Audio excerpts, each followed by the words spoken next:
welcome to the Toffee Blues. We are back with a season performance review for Theo Walcott this time, probably one of the more divisive players in the Everton squad. Certainly one of the more divisive players over the course of his career as well. So certainly going to be interesting to see what kind of debate we can sort of bring up in this one. Of course, I've got Terry, Thomas and Mike alongside me. We'll start with you on this one, Mike. What do you think about Walcott's performances this season? What do you make? It's such a frustrating watch at times, Walcott, because football nowadays, especially attacking players, is all pace and power, isn't it? And Theo Walcott's, he's very, very quick across the ground, but he's so frustrating. 25 games, 1 goal. Theo Walcott, and we all know obviously that when the goal was, and the time of the goal was absolutely fantastic, and what a moment it was. But he's one of those. I think with Walcott again this season, I just think he's trusted as a senior player to do his job. Defensively, I don't think he particularly goes missing. He'll always track back in a sense, but when he's his bread and butter is going forward and trying to create chances and bring players in and use his pace and get in behind the full-backs, etc. And he just doesn't do it consistently enough. And it's such a shame with him, because when he was brought in, he had a half decent introduction to the side. We got brought in by Allardyce, thought he did okay, and thought he would kick on, starting week in, week out for us. I thought we'd start to see the best of Walcott, and potentially he'd be getting back amongst the England squad. But again this season, he promises a lot of times, he really does, but he frustrates so much, he misses chances, and his final ball yet again is just so hit and miss, isn't it? Yeah, I think that's been an issue for Theo Walcott for as long as I've been watching him, since he was 18, 17 when he first burst onto the scene with Arsenal. It was, again, I was expecting to see him kick on even before he came to Everton, and he didn't. So that was kind of made me a bit sceptical about how he could have an impact at Everton. What about you, Terry? What do you think about the impact Walcott's had this season? Walcott's had his Walcott season, hasn't he? The season he has every single year when he was at Arsenal, and he'll have a spell of games where he's electric, pick up an injury, and then he'll just be anonymous for all the other games. Who did he get injured against? Crystal Palace. Yeah, that's right, yeah. Palace against 3-1. He'd been playing some of his best football at Everton. Yeah, he put a boss cross in for Bernard and then got injured 2 minutes later. Yeah, and that encapsulated his whole career really. He's always been like that, isn't he? If he was consistent, he'd be world class almost, but he's just not. He has games where he's unplayable. He's really fast. He's really direct. He's not the type of player who gets the ball and takes on a man, but he pops up in in good positions. He gets amongst the action, but he is finishing like that. There's a video compilation made of last season where Sigurdsson could have had about 15 assists if Walcott could finish, and it's the amount of times Walcott just fluffs his lines, and that's the way he's been again this season. He's found a new lease of life, I think, under Ancelotti. I thought this 4-4-2 would be the death of Walcott at Everton, but he's actually took to it quite well. That sort of simplified right-hand side position, but he's sort of seen as that position in general, and him being the only natural fit there, especially Walcott. But it's like the third attacker, isn't it? The left-hand side sort of cuts in and does an inverted number 10 position. So Bernard, Iwobi, Sigurdsson sometimes goes on that left and sort of floats centrally, whereas the right-hand side midfielder stays wide but goes more direct, goes more forward. You see it perfectly in that goal he scores against Watford. The three, there's Richarlison, Keane at that point, or it would have been Calvert-Lewin earlier in the match, and then Walcott as the three-pronged attack. But he doesn't contribute enough goals to justify being the first pick there. He's definitely worth having in and around the squad still, I think.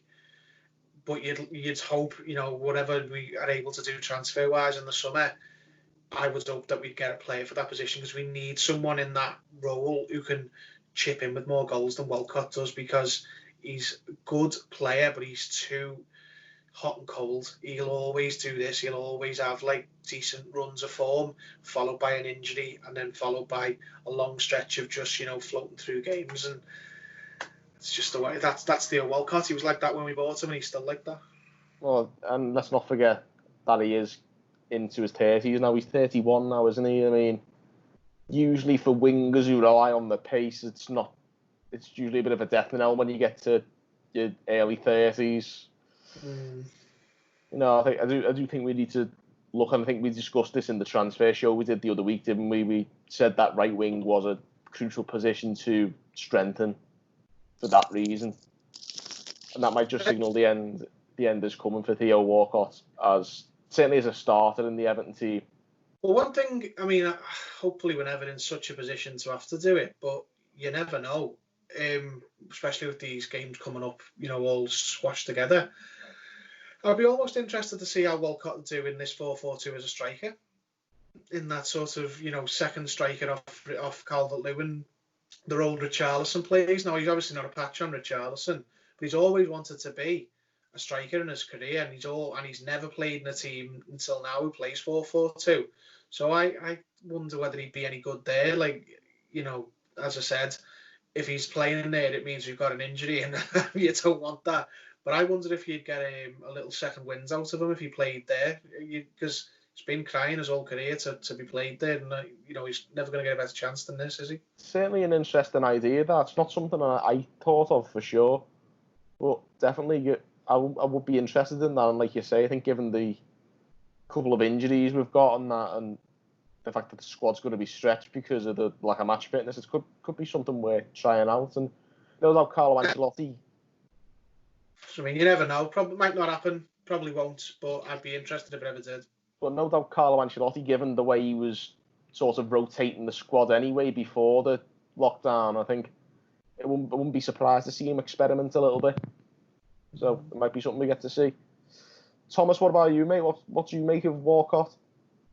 I think he's reaching a dangerous point in his career now where he's going to be too old to be a regular starter. But when you get to that age, you need to be seen as reliable. If there's an injury, you need to step in. Kind of like Leighton Baines plays now. But Walcott's problem is he's not reliable if he starts. He's not reliable if he doesn't start.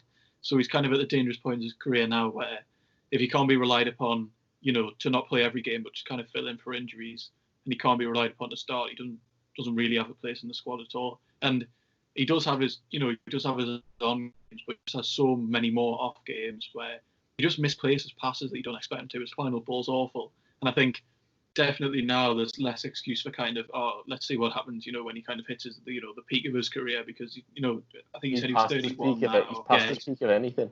He's past it completely now, and I just don't think, I think he's an all right player every now and then, but I don't think we can really afford to have a player like that. And he's probably on one of the highest wages at the club, knowing him, he came from Arsenal. And I just don't think he's worth having around the club, to be fair. That sounds harsh, to be fair. It sounds like I'm just trying to throw him out. But he doesn't offer what Leighton Baines does as kind of like one of the more senior players upon. And he obviously doesn't offer anything as like a regular starter. So I don't really see where he fits into the squad at all anymore. I think that's the more damning indictment out of anybody there. Yeah, I feel like I've been a bit harsh there. But you're the prime Walcott detractor here, clearly. But, I like him as a person. He actually seems like a sound bloke. He does actually. Yeah, I'll agree with that. But obviously, it's been a pretty stop-start season, and there's not a lot to report on from Walcott apart from the obvious limbs at Watford away. So we'll obviously we'll leave it at that. We'll do our scores out of 10. What would you give out of 10? Mike, what would you give Walcott out of 10 for this season? Oh, I probably couldn't give more than a 5 or 6, to be honest with you. Again, even a 31, he promises a lot. And like Thomas has said there, doesn't really deliver. Yeah, what would you give then? A 5, a 6? I'll be nice. I'll go 6. I'll be nice. 6. What about you, Terry? Going to give him a 5. He's not had a great season, but he's not had he's given us some decent moments as well, like the limbs at Watford and the peach of a cross for Bernard that boosts him a little bit, but yeah, 5. What about you, Thomas? I can't see myself giving him more than a 5, to be fair, but I was going to give him a 4, but to be fair, bringing up that Watford goal, we can have another couple of seasons just for that in my eyes. So I'll give him a 5. That'll do.